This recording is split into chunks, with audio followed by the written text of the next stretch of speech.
What's up, fam? Hope everybody's doing fantastic out there. Today we're taking a look at another very special knife coming way of Tuya knives, coming from Dave Warren there at Warren Blades. So make sure you guys give him a shout. And if you guys are needing anything Tuya related, go ahead and give him a ring. Hit him up on any of his socials. Everything will be in the description below. And then, the link down there is an affiliate link. I do have a discount code for Tuya. It's BEDC. That's going to be down there, also across the screen. So again, make sure if you guys are wanting to pick up anything from Tuya, hit that link, use that code, save yourself some money. The code does stack with any current sales going on. Let's go ahead and get the knife in here so you guys can take a look at that while we're chatting. So today we're again taking a look at the Tuya Mutt. This is one of three options they have available for this knife. There's three different color choices. You have the kind of the nebula, we'll call it, look here. Now this is not fat carbon or camo carbon or any of those. It is a I think they'll just call it like ceramic carbon fiber, something along those lines. But there's three different colors. There's the solid green, and then there is the green and yellow.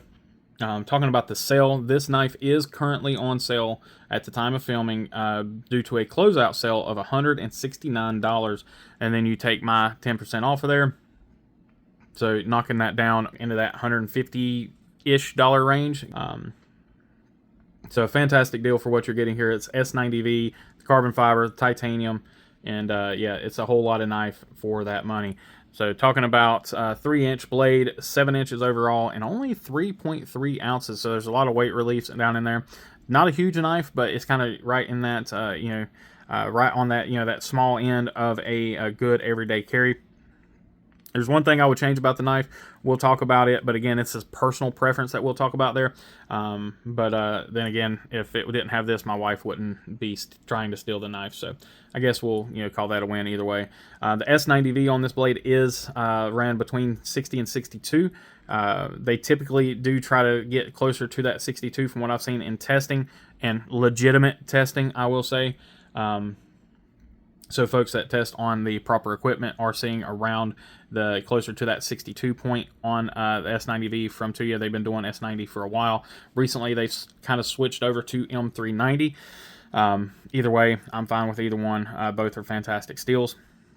But let's go ahead and jump into some close-ups here so we can get on into the rest of the overview. So we have some kind of simulated bolsters here with the inlays. Got a nice shield there. Now the inlays are by design raised inlays, so it does add some thickness to the knife. But this carbon fiber is absolutely gorgeous. We do have a void there. I try to point this stuff out so you guys are aware of what there is. Nothing it gets hidden by the close-up view here. Half-length titanium backspacer.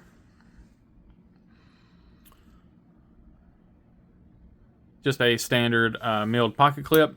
It does ride in the pockets very nicely. We just had a little bit of oil there. Again, that shield is done very nice, almost perfectly flush. You can see there you got just a little bit of an ledge there, but it's not like anything that's catching. It's almost, again, it's kind of like the carbon fiber. It's almost like it's meant to be slightly raised because it's radiused so well. Looks like we've got T6 and T8 hardware. No lanyard or lefty love, which is kind of funny because this is a, as you can see right there, a Colin Mason Pierre design. It was design collaboration with DW, Mr. Dave Warren. So yeah, really nice looking blade. I really like the simulated bolster lock there. Let's go ahead and take a look at our centering before we flick the knife open. It is centered.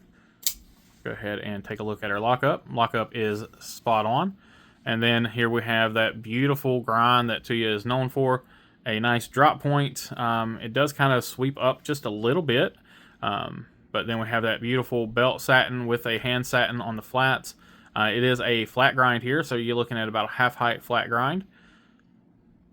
And flipper operation or blade hole.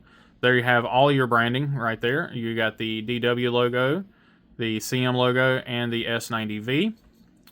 And I think there's a Tuya logo on the other side. Actually, no, there's not. I'll show you the where the Tuya information is at. Take a look at our plunge grind here. Plunge grind is actually not bad. The plunge grind I've definitely seen worse. It's just there's no sharpening choil, so you're kind of pretty much already getting a smile. You know, take it or leave it. I would rather have a little bit of a sharpening choil. What I will end up adding one myself or having someone else take care of it. But the sharpening itself looks to be spot on. Take a look at our tip here. Tip is perfect. So yeah, so a really well done blade. I really enjoy this one. It is fairly thin behind the edge. It's not super duper thin, but it is fairly thin behind the edge.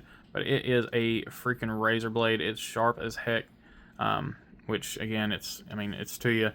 They do a fantastic job. This is a knife that I was really pleasantly surprised by. Very happy to have grabbed one, and I forgot to show you guys. I'll go ahead and zoom back in here.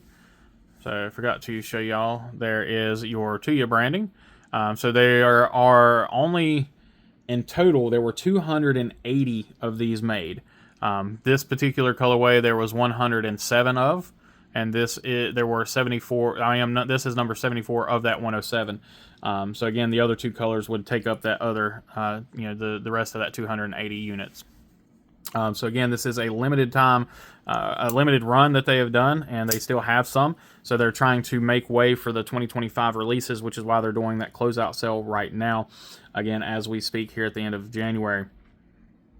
So again, if you're looking at something, make sure to jump in on it. There's not very many other knives out there on the market, if any, which I think, well, let me rephrase it. There are a very select few knives out in the market that gives you this much bang for that little buck. So definitely give them a shot. So now, what would I change on this knife? I would delete the flipper. And I don't think I'm going to, just for there's two simple facts. So number one is it is a very good flipper. It's not massive, and it works really well. My wife is able to use it very easily. Very shortly after I unboxed it, I handed it to her, and she kind of decided that she likes it a lot. So I am going to leave the flipper on for her, and then I will just have to kind of get over it. But the other reason being is with having CM's logo there, having Collins logo there, I would hate to chop that off. So we'll just leave that be for right now and just count it lucky. But if they ever decided to do a V2 or something like that, I'd love to see it without a flipper, because this spot right here, if that was no flipper there and it was just that flat and you were able to just get right up on the bolster there, it would be a really nice choke up spot, and it would give folks that had a little bit larger hands that really sweet spot there to where they could choke up. And you would see, if I was in that spot, I would have a pretty decent amount of the knife hanging off, so be able to accommodate a much larger hand. However, even on the normal grip here, I'm not falling off here, so there's still, even though it is only a 7-inch overall knife, it does still fit the hand pretty doggone well, at least for me. No jimping to speak of, which again, other than the flipper, which that jimping is done very well. But as we've talked about and discussed many times, I would rather have no jimping than bad jimping. So I don't miss it here. It makes the knife nice and comfortable. This isn't one that's going to be put into a heavy duty roll anyway. This is more of a kind of a gentlemanly folder.